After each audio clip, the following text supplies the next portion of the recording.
Motoqueiros se arriscam na capital do Amazonas. Em todo o país, a imprudência sobre duas rodas já mata mais motociclistas do que pedestres e motoristas em acidentes de trânsito. Réus da Operação Vorax começam a ser ouvidos pela Justiça Federal do Amazonas. Vídeo feito por vizinho ajuda a polícia da capital a identificar homem que abusava de criança de 3 anos. Terminal de ônibus da Praça da Matriz será extinto e local será transformado em feira de artesanato. Inspirado na força de um herói dos desenhos, a atleta amazonense vai representar o estado em campeonato sul-americano de fisiculturismo. Essas e outras notícias agora no Band Cidade.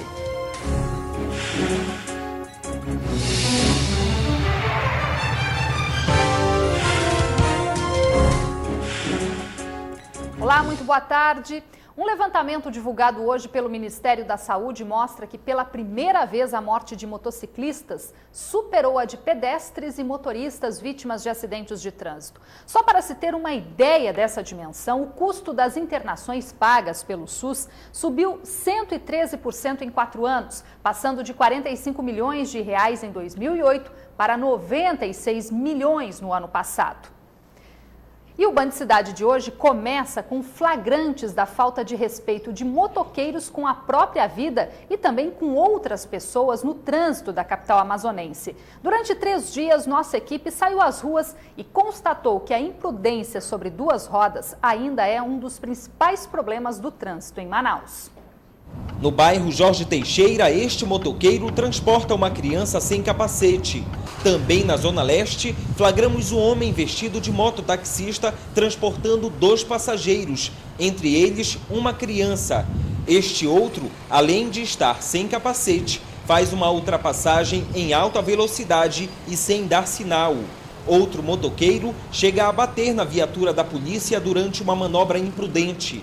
Com botijas de gás na garupa, o condutor corta atalho pelo posto de gasolina e em alta velocidade. Também sem capacete, atravessa a movimentada Avenida Grande Circular. Tudo sem se importar em estar sendo filmado. Do outro lado da cidade, na Avenida André Araújo, no Aleixo, o motoboy dirige e fala ao celular ao mesmo tempo. Nesta rua do Parque 10, o casal segue viagem sem capacete. De acordo com o Detran, só no período de janeiro a abril do ano passado, 40 pessoas morreram em acidentes de moto aqui na capital. Neste ano, no mesmo período, o número caiu para 33, mas a redução de mortes não significa também que a imprudência diminuiu. Ainda de acordo com o Detran, o que acontece é que o sistema da legislação brasileira de trânsito está ultrapassado, precisa ser reformulado para que as penas sejam ainda maiores para os infratores. Por isso, já tramita no Congresso uma proposta para mudar alguns pontos da atual legislação. Entre elas, o aumento da idade para o transporte de crianças, que subiria de 7 para 10 anos. Estão fazendo uma analogia com o que existe hoje no automóvel, por exemplo, porque no automóvel a criança ela só pode andar no banco traseiro até 10 anos e somente acima de 10 anos no banco dianteiro. Nos 5 primeiros meses de 2012, o Detran e o Instituto Municipal de Trânsito já multaram 3.721 motoqueiros. A expectativa é que até o fim deste ano o número chegue a 9.000 condutores multados. A punição para quem transporta crianças com menos de 7 anos são a perda de 7 pontos na carteira, apreensão da moto e pagamento de multa, no valor de R$ 191,54. A fiscalização ela não é onipresente e depende muito da consciência, e educação de cada condutor desse veículo automotor. Pelas ruas, nossa equipe realizou ainda uma pesquisa. Ouvimos 10 pessoas e fizemos a seguinte pergunta: você já andou de moto sem capacete? A maioria garantiu que não. Com capacete já é arriscado, imagina sem capacete. Nunca. Por quê?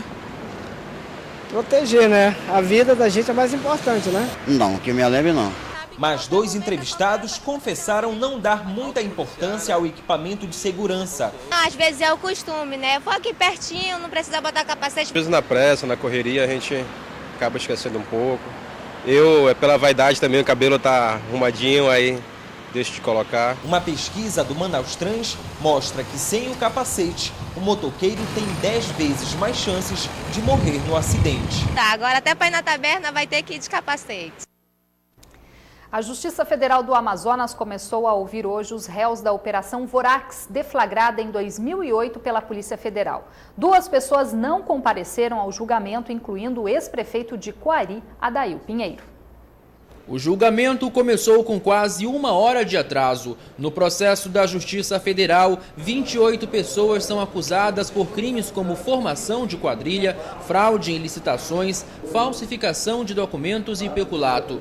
Adail Pinheiro, ex-prefeito de Coari, e Adriano Teixeira Salan não compareceram ao julgamento. O acusado ele tem direito ao silêncio, e esse direito ao silêncio inclui, no meu modo de ver, o direito de chegar aqui e dizer que não quer depor e que quer se retirar. Adail Pinheiro foi preso em 2008 por envolvimento com desvio de recursos públicos, licitações indevidas e ainda foi acusado de pedofilia.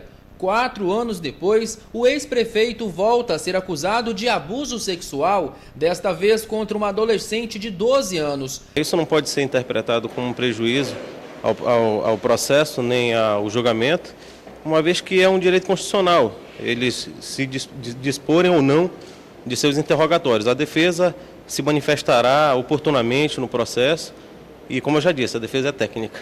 O primeiro réu a ser ouvido foi o irmão de Adail, Carlos Eduardo Amaral Pinheiro.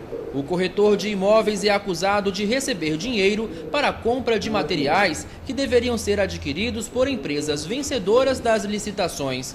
O segundo depoimento foi da irmã do ex-prefeito, que negou todas as acusações. Na época, a professora Elizabeth Pinheiro foi flagrada por meio de escutas telefônicas, negociando a compra de material hospitalar para uso pessoal com dinheiro da prefeitura. Isso daí é uma coisa que é feito lá pelo setor, né, competente. Então, isso nunca nem entrei lá naquela sala, não tem nada.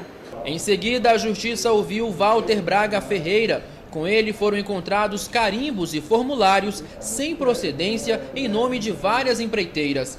O policial militar Antônio Carlos Maia de Aguiar foi o 4º réu a ser ouvido pelo juiz Márcio Luiz de Coelho Freitas. O PM afirmou que conhece todos os acusados e testemunhas do caso, mas disse ser inocente. Ele é acusado de ocultar provas que comprometessem o prefeito de Coari e também de intimidar moradores.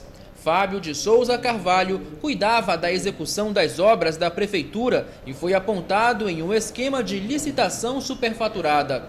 Mas o empresário, que também é bacharel em Direito, afirmou que tem como comprovar a regularidade das licitações. Por meio de gravações telefônicas, a Justiça também identificou a participação deste outro empresário em um esquema fraudulento de licitações.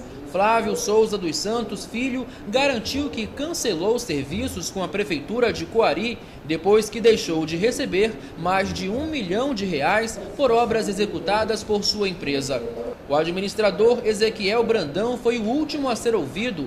Com ele, a Polícia Federal encontrou documentos, contratos sem assinaturas, carimbos e outros materiais que provam a participação dele na suposta fábrica de licitações. Ele também negou as acusações. As investigações da Operação Vorax começaram em 2004, a partir de uma representação encaminhada pelo Ministério Público Federal no Amazonas à Polícia Federal. Mas a operação só foi deflagrada em 2008. Segundo o Ministério Público Federal, foram desviados recursos públicos em favor da Prefeitura de Coari. Hoje, a Justiça Federal ouviu 7 pessoas que tiveram seus nomes incluídos no caso. Amanhã, mais 9 pessoas devem ser ouvidas. Há interrogatórios que reforçam a prova, existem muitas provas nos autos e vamos aguardar o desfecho de todos eles para a análise em conjunto. Eleições 2012. Esta manhã, o Partido da Mobilização Nacional, PMN, também oficializou o nome do candidato à Prefeitura de Manaus e dos vereadores que vão concorrer pelo partido. A convenção foi realizada no auditório da Câmara de Dirigentes Lojistas, no centro da cidade, e contou com a participação da população. 15 candidatos a vereador devem concorrer pela sigla nas eleições em outubro deste ano.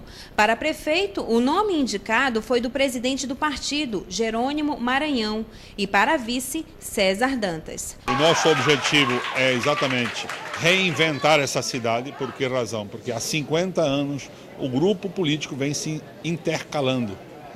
E sempre com pessoas que não possuem perfis técnicos de resolução de problemas. O diferencial é justamente uma pessoa jovem que tem experiência em outros países, já trabalhei em outros países, já morei em outros países e quero trazer tudo que tem de melhor que eu vi lá aqui para o nosso município.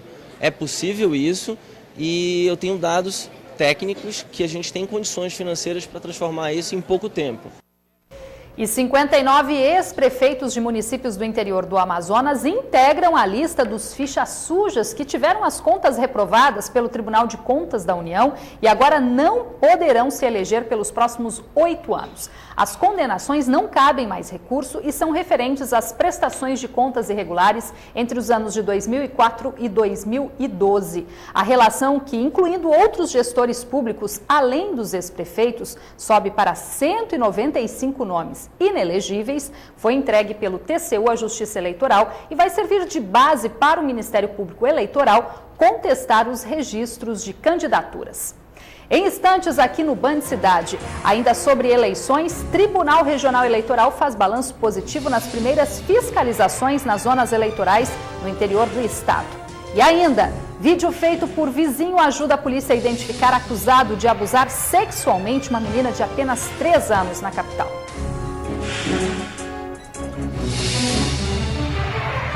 Os detalhes a seguir aqui no Band Cidade.